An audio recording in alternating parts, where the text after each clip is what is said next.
संकाय को इंग्लिश में क्या कहते हैं, ये आज की इस वीडियो में सीख लेते हैं। संकाय को इंग्लिश में फैकल्टी कहा जाता है और फैकल्टी की स्पेलिंग होती है FECULTY, फैकल्टी। और फैकल्टी के इंग्लिश में दो मतलब होते हैं। एक तो संकाय को फैकल्टी कहते हैं। संकाय का मतलब होता है कि जैसे म्यूजिक डिपार्टमेंट है तो उसको आप म्यूजिक फैकल्टी कह सकते हैं, या फिर जो आर्ट्स का डिपार्टमेंट है उसको आप आर्ट्स फैकल्टी कह सकते हैं।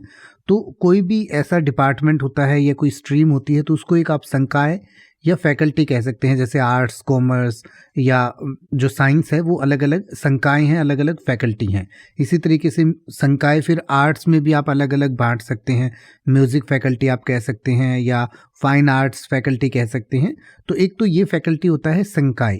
एक जो कॉलेज या कोई भी शिक्षण संस्थान होता है उसमें जो व्यक्ति पढ़ाता है, वहाँ पर जो प्रोफेसर या लेक्चरर होता है या जो भी पढ़ाने वाला व्यक्ति होता है उसको भी फैकल्टी कहा जाता है। जैसे कि अगर आप ये कहना चाहें कि संगीत संकाय अपने छात्रों की प्रतिभा का प्रदर्शन करते हुए एक संगीत कार्यक्रम की मेजबानी कर रहा है, तो आप कह सकते हैं the music faculty is hosting a concert showcasing the talents of its students. The music faculty is hosting a concert showcasing the talents of its students.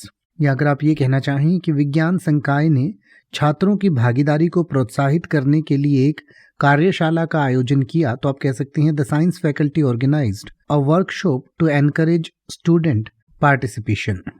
अब आप ऐसे ही किसी भी वर्ड का मतलब हिंदी और इंग्लिश में YouTube पर सर्च कर सकते हैं। आपको मेरी वीडियो मिल जाएगी जिसमें आप बिना किसी फालतू बकवास के सीधा उस वर्ड का मतलब समझ पाएंगे। तो ऐसी ही वीडियोस को देखते रहने के लिए चैनल को सब्सक्राइब करें और बेल आइकन को प्रेस करें।